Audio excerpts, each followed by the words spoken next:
Good morning. Good morning, Glendale. Welcome to our new series called Good Morning Glendale. And here we are with the one and only Dr. Lily DeBlieux, Superintendent of the Pendergast Elementary School District. And what's unique is each and every week we're going to start to bring you a new series dubbed Good Morning Glendale, where we go behind the scenes, visit with a local community partner, a leader, an industry expert to share what's going on in their world and also get to know a little bit more about them. So I am honored today to debut Good Morning Glendale with the one and only Dr. Lily DeBlieux. So welcome, Dr. Lily. Thank you, Robert. It's great to see you, and I appreciate being on this show for the fabulous Glendale Chamber of Commerce. Thank you. So to start off, if you'll take a moment for those who don't know who you are, which I don't know anyone in the West Valley or Phoenix or state of Arizona who doesn't know you, but would you take a moment just to tell us just a little bit about who you are and give us your little intro? You bet, you bet. So I am the proud superintendent of the Pendergast Elementary School District and the proud chairman of the board for the Glendale Chamber. I've resided here for about 7 years, and I've been a superintendent that long, and I'm just really, really excited to serve this incredible community. But the most important thing you need to know about me is that I'm the grandmother to Evangeline, a 6-year-old genius. And she's a stunning one already. So look out for all the fellas as she gets a little bit older. You'll be on your toes. So Dr. Lee, tell us what got you into the career you're in education? What led you down that road? You know, I had amazing, amazing teachers when I was growing up. And although I chose to go into business first, I really always wanted to be a teacher and serving children and the community. And as I went into the classroom and into administration, I just fell in love with the field. Truly, it's an amazing, amazing career where you touch the lives of students, but more importantly, they touch your lives in ways that you can't even imagine. So we are helping to shape the future, and that's just a beautiful thing, which is why I chose this career. And I'm so passionate about students and teachers and everything that education has to offer. Well, you definitely are working in a very unique field. It's adapted and changed over time. I still say being a teacher is one of the most noblest professions there is. My grandmother was a teacher, as you know, so I couldn't get away with much in elementary school, where I was going to be in deep water when I got home.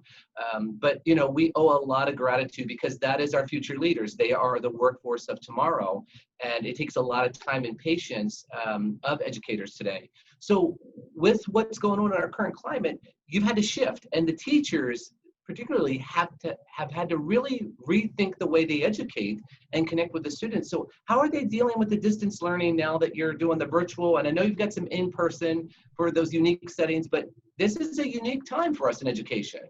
You know, these are different times, and I have to tell you, teachers are resilient. They're amazing people because, as the world knows, they had about 20 seconds left to shift from brick and mortar teaching to learning how to do all this Zoom and distance learning, et cetera. But they are just ready and willing to go out there and do whatever it takes for the students. I would say the teachers are doing extremely well.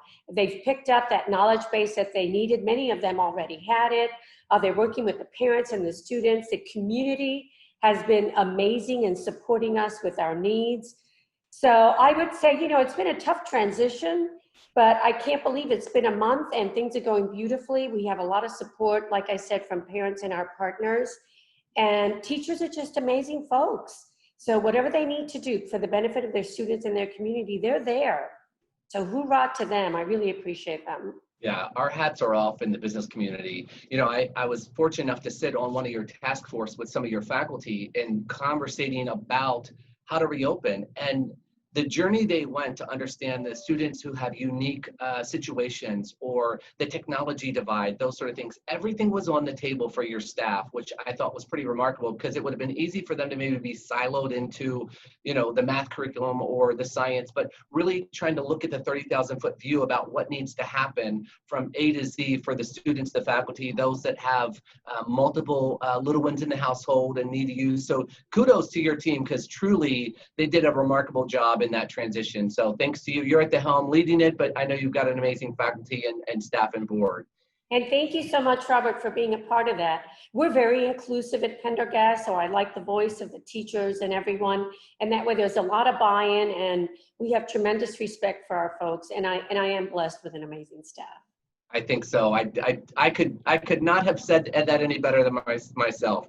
You know, one of the things is you are very, very active in your industry as education and an inspirator for many in that world, but you're also connected with the business community. As you mentioned earlier, you're the chair of our board. I know you've been on the board of Leadership West and many other organizations throughout your career. What draws you and that connection to get involved in the business community and in the community that you serve through your school district? You know, it's very, very important to have relationships with the entire community, and the business is very much a part of that. Our families work for the businesses that are members of the chamber. We shop there, etc. And partners, we need partners to work with us to educate our children. It's not just come to the schoolhouse. It's an entire community. And I know it's kind of a silly comment that we all make, and don't tape that. But, you know, it takes a village, it truly does. So if we want the community to understand education, to understand what's going on, we have to be out there advocating and teaching them. It's not just what you read in the paper or hear in social media. Our students are real, our schools are real. We want to invite the community to come see us, to see the great things that are happening, and become one partner together, because these are the students that are going to work for your businesses in the very near future. So we want to make sure I hear their input as to what their needs are and let them see the great things that we're doing with our students. I think that relationship is vital, which is why I get involved with the community so much. Well, you know, I think that you are head and shoulders above some of the rest when it comes to your engagement in the community. I know you host community cabinet meetings typically once a month. With COVID, that put a little wrinkle into it. I believe you have your next one coming up on the 24th here of September. And I know I've attended, many others of our chamber members have attended. And I think it really is inspiring the way you're connecting the businesses into the schools. You've taken us behind the scenes on the school bus into the school districts, the different schools in the district, to show us what's happening with the kiddos and the faculty. So it really helps to connect the business community to the gap and the need, because we know we need more education funding. We need a comprehensive look at funding, not just a one-stop fix from our legislature and things like that, because without that, you can't do the critical things we need in public education. So I can't say thank you enough on behalf of the business community for your involvement in that. Thank you, and thank you for allowing me to be a part of it. You know, when it comes to the business community, and you said, yes, we need partners, I don't want to be just the person to go ask for money, ask for things. I want to establish a relationship and get the partners and the businesses to get to know our kids and our families and our teachers and staff. That's what's going to help them realize, oh my goodness, there's great things going on in their schools. And that's how we develop that partnership with them. And it's been an amazing, amazing experience. Many of your members, of our members of the Glendale Chamber, are our partners, and they are just incredible people who have also become friends. You know, two that come to mind for me, and they like the engagement with you, is GCon, the great team over at GCon, and they're rewarded back from their engagement with you. I think Louise and Regina from L&R Roofing. So some of our partners, as you mentioned, are absolutely amazing, and I love to hear the stories from them for their engagement with you and the district. So I think it's a two-way street, and it's a win-win for everyone with that. Most definitely, and you mentioned two great partners, L&R Roofing and GCon. And Matthew from Corning is just exceptional. I could go on and on and on, but I don't want to give away all my secrets. But you are amazing at that. So you've got a long journey in your career. You are a wealth of knowledge. You are a mentor and inspiration to many. You have helped me. I've learned from you over the years.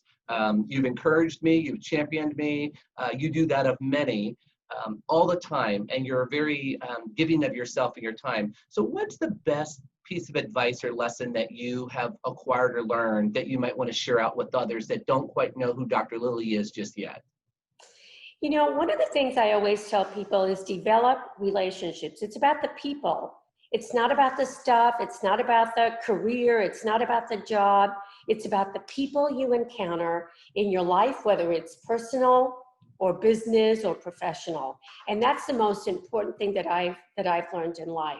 You know, getting involved with leaders such as you, and believe me, Robert, you've taught me so much along the way with your support and your knowledge as a chamber executive. But one of the most important things I believe is establishing relationships with folks to make the world a better place. If we don't do that, we don't have anything. We can't go at this alone, especially in these times with the pandemic and so much going on and so much change. And we really need to support each other because this is new to all of us. What do we do? So let's go out there and support each other, develop those relationships with people, get involved in your community. We're one people, and I know I need you. So I'm hoping I can be available to others as well.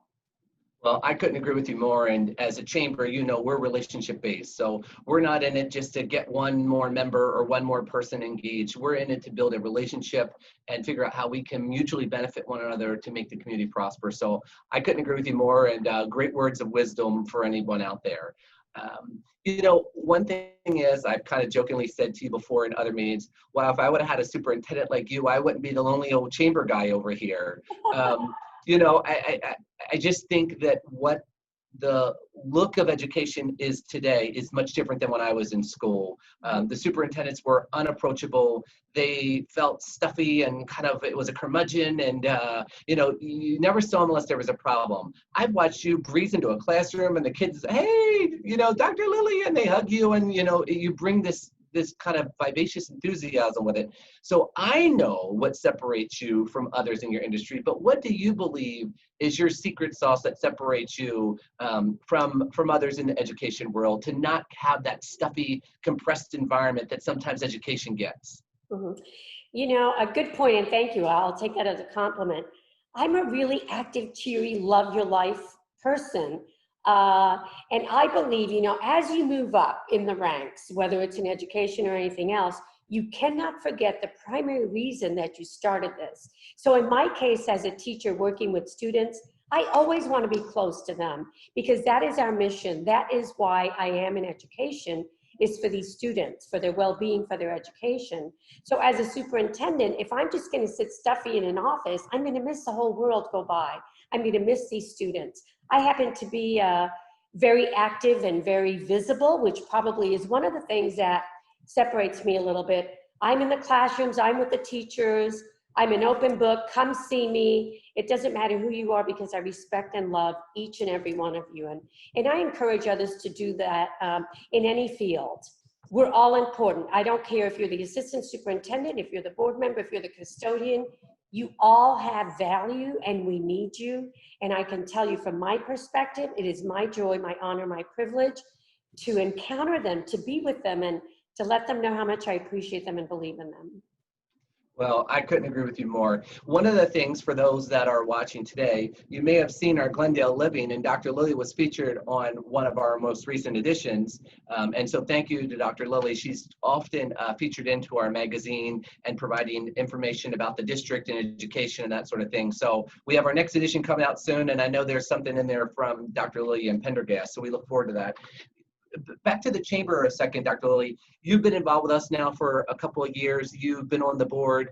Each person has kind of a different takeaway or feel, shall I say, of what the chamber means to them. So if I was to say to you off the cuff, what does the Glendale Chamber mean to you? What would you say to that? Oh my goodness. You know, the chamber means everything to me. How you run that organization is just a model, not just for chamber executives, but for leaders out there. The relationships with this chamber, the people, how they get together, how they support each other is really instrumental to the businesses and to educators and to the community. So my relationship with the chamber is amazing. I wouldn't give it up for the world. I used to be a business owner many years ago and belonged to many, many chambers.